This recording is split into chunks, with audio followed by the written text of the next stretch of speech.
kasing katawan mo kasi si Bangkil. Paano kung sakaling magkaanak tayo? Ano ba mas gusto mo? Yung parang si Tres? O parang si Jelay? Ano nangyari? Pero kadalasan sa ganitong kaso, ang madalas po naming ina-advise sa pasyente, mag-anak na agad ng maaga. Dapat talaga makasal na kayo. Sa inyo na ito. Gusto ko, lagi kang ligtas. Gusto ko nakikita na kami. Pakasal na tayo, mahal ko. Mahal na mahal kita. Thank you, mahal. Nasaktan yung bata, ba't yung pinapatulan? Kayo, wala na nga kayong mga utak. Wala pa kayong mga puso. Sino nagmamalaki? May problema ka?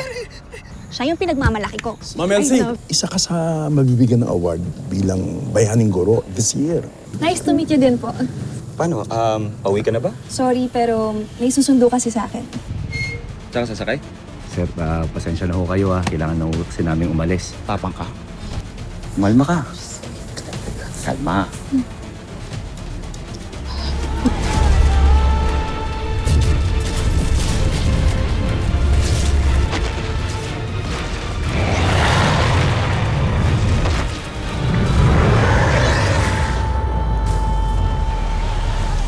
Ma'am Elsie, Lolong, salamat ha.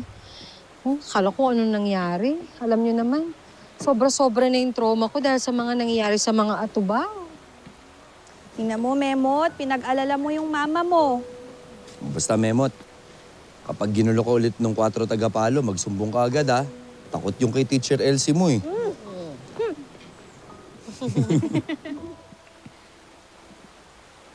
Kapitana, may balita na po kayo kay Ma'am Tonet? Wala pa. Nakikipag-ugnayan na tayo sa kapulisan. Patuloy na lang natin ipagdasal na ligtas si Ma'am Tonet. Kaya ikaw, Memot, ha? Huwag ka nang maglalakad mag-isa. Opo, Lola Ganda. Ay, bukas po pala birthday ko. Punta po kayo, ah. Birthday mo na bukas. Oo. Bukas pupunta si Mang Delphine siya kasi Ines. Sana makadaan din kayo. Syempre naman.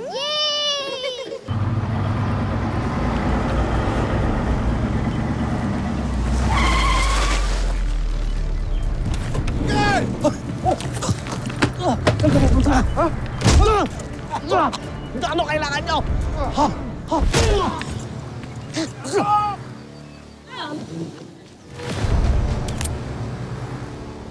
Ang Alex? Ang Alex!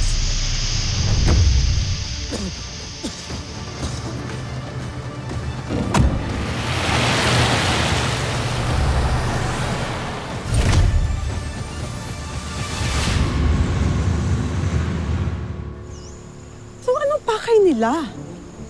Hindi ko ho alam kung may galit ba sila sa mga tubaw. O kung meron ba silang ibang dahilan. Pero kailangan ho natin lahat magdoble ingat.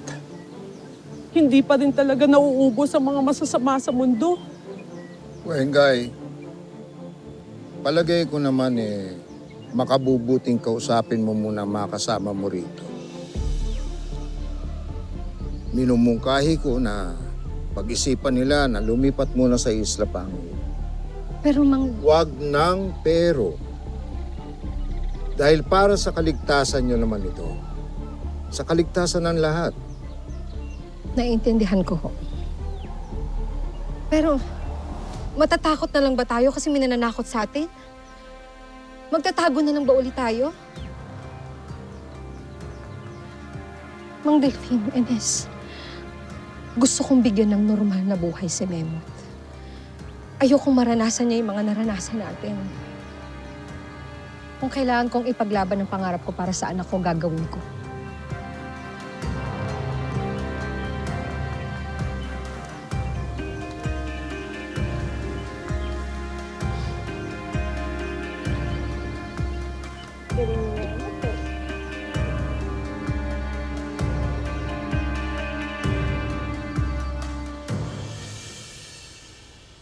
Alam niyong dalawa, mainam siguro na isang tabi muna o kalimutan ang mga nangyari. Ha? Nang sa ganoon, may tuon naman natin ang pansin natin na ipagdiwang itong kaarawan ni Memot. Oo nga, Wengay. Huwag ka na mag-alala. Magiging ayos din ang lahat.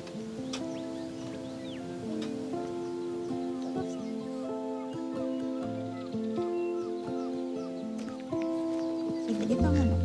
Very good na. Kain tayo. Memot, pinapasabi ni Lola Ganda sa'yo na happy birthday daw. Tsaka pasensya na daw kung hindi siya makakapunta. Sayang naman po. Kuya Lolong, kaya niyo po bang gumawa ng eroplano? Aeroplano? Ba, syempre. Gusto mo makita kung paano? Halika, tuturo ko sa'yo. Pag gagawa ka aeroplano, hahatiin niya na ganyan. Papantayin mo, ha? Dapat talagang siguraduhin mo na medyo pantay siya. Kahit medyo lang, pwede na yan. Ayan na. O, yan na. Konti na lang. O, yan na. O, tapos na. Galing ng mall ko. Lilipad ba yan? O, subukan mo, Memot. Sige nga doon. Halika, subukan nyo. Dali, tingnan niyo. Halika. O, sige, subukan mo. Ganun mo lang, bato mo lang. O. Isa, dalawa. Go! Wow! Memot! Memot! Memot! Memot! Ay, Memot. Ayos ka lang? Naku. Kuya Lolong, kailan po ba ako hindi masusugatan?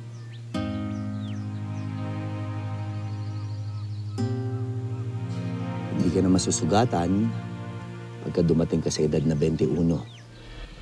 Kasi tayong mga tubaw, pag sumapit tayo sa edad na 21, meron na tayong kakayanan na magpagaling ng mga sugat natin.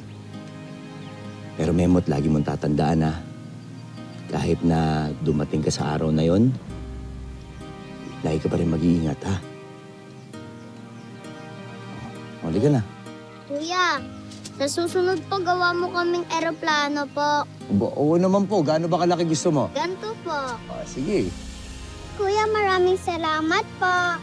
Walang anuman po.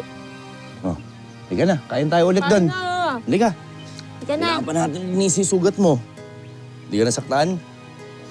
Tapang talaga si Memot. Sir, sorry na, sir. Ha? Sorry, sir. Sobra ka na. Ano nangyari, Tol? Ha? Sir! Sir! Sandali, sir. Sir, tama na, sir. Wala mo kayo. Talagang nangingialam ka pa. Sir, walang patutungan tong away niyo, sir. Sir, wala Hindi ba sinabihan na kita? Ha? Sinabihan na kita? Ano ka? Superhero? Sir, hindi ko sa ganun. Mas maganda ko sana mapag-usapan niyo muna na maayos to, sir. Mag-usapan? Oo po, sir. Tama na, sir. Sarap pa? Sorry na po. Sarap pa? Tama na, sir. Asa natapang mo? Okay ka lang? Matapang ka? Dahil yung tiyahin, barangay captain sa lugar niyo? Tama na, sir. Eh kung pagkuntugin ko kayo, tawagin mo kaya? Ha? Tawagin mo yung tiyahin. Tawagin mo na tita mo! Gusto mo samahan pa kita eh! Ano? Asa na? Huwag niyong idamay siya ninang ko dito, sir. Idadamay ko lahat ng gusto kong idamay. Sir, tama na, sir. Wala Kumalma ba, ka, sir. ha? Sir, tama na. Anong Sir, tama ayoko na? ng gulo, sir. Anong tama na?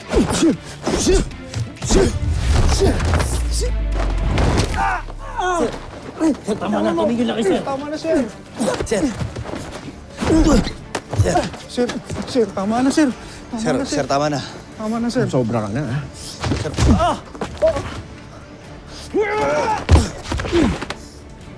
Sir. Sir, tama na.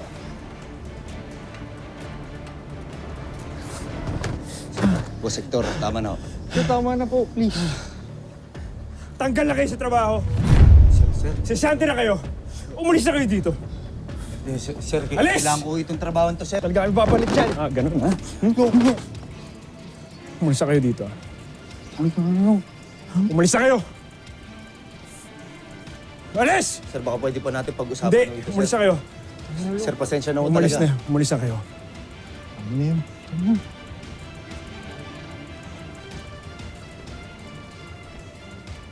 Oy, ano tinitingin niyo? Bumalik kayo sa trabaho.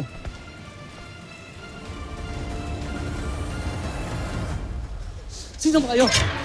Anong kailangan niyo sa akin? Bakit niyo ako ginaganito?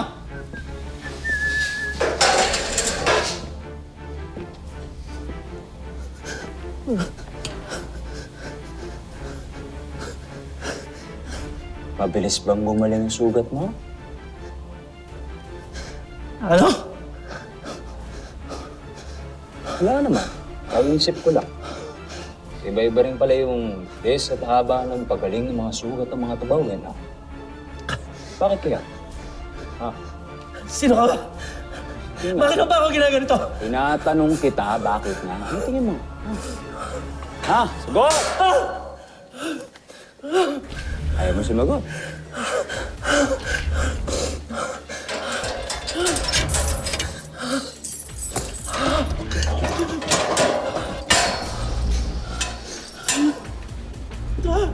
Ayaw mo sumagot.